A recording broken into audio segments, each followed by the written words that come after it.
तो पृथ्वी का केंद्र आज से करोड़ों साल पहले, जबकि चंद्रमा का जन्म भी नहीं हुआ था, तो पृथ्वी का केंद्र वहाँ पर स्थित था जहाँ पर कि आज पृथ्वी और चंद्रमा का सेंटर ऑफ मास स्थित है। आज से करोड़ों साल पहले पृथ्वी पर विस्फोट हुआ था। एक छोटा ग्रह पृथ्वी से टकराया। उस विस्फोट में पृथ्वी दो हिस्सों में बट गई। जो बड़ा हिस्सा था वह पृथ्वी ही रहा तथा जो छोटा हिस्सा था वह चंद्रमा बन गया। लेकिन किसी वस्तु में विस्फोट होता है तो उसके दोनों भाग एक दूसरे के विपरीत दिशा में जाते हैं। एग्जाम्पल के तौर पर एक 200 किलोग्राम की तोप से 2 किलो का गोला 100 मीटर दूर फेंका जाता है तो तोप भी पिछली दिशा में भागेगी। लेकिन क्योंकि तोप का वजन ज़्यादा होता है इसलिए ज़्यादा दूर नहीं जाएगी। कैलकुलेशन करके बताता हूँ कितनी दूर जाएगी। डिस्टेंस गुणा वेट ऑफ तोप बराबर डिस्टेंस गुणा वेट ऑफ गोला। कैलकुलेशन करने पे डिस्टेंस, पहली डिस्टेंस x गुणा 200 बराबर 100 गुणा 2। तो इसमें x बराबर कैलकुलेशन सॉल्व करने पर 1 मीटर आएगा, यानी कि तोप 1 मीटर पीछे जाएगी। यानी कि अगर तोप 2 किलो का गोला 100 मीटर फेंकेगी तो बस 1 मीटर पीछे हटेगी, मगर हटेगी ज़रूर। आगे बढ़ने से पहले कृपया मेरे चैनल को लाइक करें और सब्सक्राइब करें और शेयर भी करें।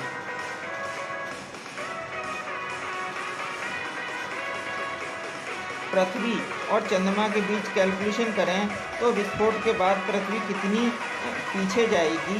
पिछले भाग में मैंने कैलकुलेशन करके बताया था। पृथ्वी सेंटर ऑफ मास से 3800 किलोमीटर पीछे खिसक गई है, यानी कि चंद्रमा के जन्म से पहले पृथ्वी 3800 किलोमीटर आगे थी। चित्र द्वारा समझाता हूँ। ये 0 किलोमीटर सेंटर है स्टार्टिंग में। उसके बाद जब विस्फोट होता है तो ये खिसक के पीछे की तरफ चली जाती है, पृथ्वी 3800 किलोमीटर पीछे। और जो चंद्रमा है वो जो है 3,80,000 किलोमीटर आगे चला जाता है। ये सब एक्सप्लोजन के द्वारा होता है। कैलकुलेशन के द्वारा इस बात को समझाता हूँ। चंद्रमा के जन्म से पहले पृथ्वी की स्थिति 0 किलोमीटर थी। अर्थ वेट जो होता है वो होता है 6 गुणा 10⁻24 अप्रॉक्स। मून वेट जो होता है वो होता है 7 गुणा 10⁻22 अप्रॉक्स। अगर जो हमारी पृथ्वी है वो चंद्रमा से भारी होती है। अब कितनी भारी होती है इसको कैलकुलेशन करके निकालते हैं। 6.0 गुणा 10⁻24 ऑब्लिक 7.0 गुणा 10⁻22। कैलकुलेशन करने पर इसका मान 100 आता है, यानी कि पृथ्वी चंद्रमा से 100 गुना ज़्यादा भारी है। अगर चंद्रमा का वेट x है तो पृथ्वी का वेट 100x होगा। चंद्रमा की दूरी निकालने के लिए फार्मूले का इस्तेमाल करेंगे। अर्थ वेट गुणा डिस्टेंस बराबर मून वेट गुणा डिस्टेंस। तो अर्थ का वेट 100x गुणा 3800 किलोमीटर दूरी सेंटर ऑफ मास से बराबर मून का वेट x गुणा डिस्टेंस। तो सॉल्व करेंगे तो d बराबर 100x गुणा 3800 बटा x।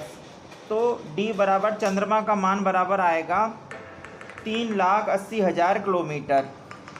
हमने कैलकुलेशन अप्रॉक्स यानी लगभग में की है।